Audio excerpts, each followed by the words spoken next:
வரைக்கும் உள்ள அரசாங்கத்தோட பாதிப்பு நிலவரமும் விவசாயிகள் சொல்ற பாதிப்பு நிலவரமும் டோட்டல் கான்ட்ராஸ்டா இருக்கு சார். நேற்று வரைக்கும் அரசாங்கத்துல எடுத்த பாதிப்பு கணக்குக்கும் விவசாயிகள் சொல்ற கணக்குக்கும் டோட்டல் கான்ட்ராஸ்டா இருக்கு.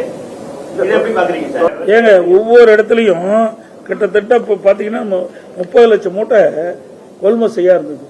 இப்போ வந்து பாத்தீங்கன்னா ஒவ்வொரு இடத்துலயும் 26 மட்டும் பாத்தீங்கன்னா மாரநேரி 2 கொள்முதல் நிலையத்துல 13,000 மூட்டை கொள்முதல் செஞ்சு டிபிசியில அடுக்கி வச்சிருக்காங்க.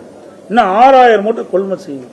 இந்தல்லூர் 2 கொள்முதல் நிலையத்துல 12,000 மூட்டை டிபிசியில கொள்முதல் செய்யப்பட்டு அப்படியே இன்னும் எடுக்காத கிடக்கு. 5,000 மூட்டை இன்னும் கொள்முதல் செய்யாம இருக்குது. இப்படி அந்த ஒரு பகுதியில் மட்டும் ஒரு தொகுதியில் மட்டும் 55,500 மூட்டை கொடுத்திருக்கிறாங்க. ஒரு சில நேரடி கொள்முதல் கொடுக்கப்பட்டது. அதே போல இன்னைக்கு பாத்தீங்கன்னா திருவாரூர் மாவட்டத்தில் காரிக்கோட்டையில 5,000 மூட்டை இன்னும் கொள்முதல் செய்யாம இருக்குது. உள்ள ஏற்கனவே கொள்முதல் செய்யப்பட்டு 5,000 மூட்டை அடுக்கி வச்சிருக்காங்க.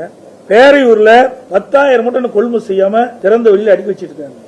உள்ள வந்து 10,000 மூட்டைக்கு மேல கொள்முதல் செஞ்சு அடுக்கி வச்சிருக்காங்க. இன்னும் டிபிசி குடோன்ல இருந்து குடோனுக்கு எடுத்துட்டு போகல. கீழ நாகை அதுல 5,000 மூட்டை கொள்முதல் செய்யா இருக்குது. நெம்மேலி அதுல 5,000 மூட்டை கொள்முதல் செய்யா இருக்குது. அங்க ஏற்கனவே கொள்முதல் செய்யப்பட்ட 2 இடத்துலயும் 6,000 5,000 மூட்டை அங்கேயே அந்த குடோன்ல இருக்குது. அதையும் டிபிசி சென்டர்ல இருந்து இந்த குடோனுக்கு எடுத்துட்டு போல. இதையெல்லாம் இந்த டிபிசி நேரடி நெல் கொள்முதல் நிலையத்தில் அடுக்கி வைக்கப்பட்ட அந்த மூட்டைகள்லாம் குடோன்ல கூட அடுக்கினாதான் அந்த டிபிசியில காலியா இருக்கு.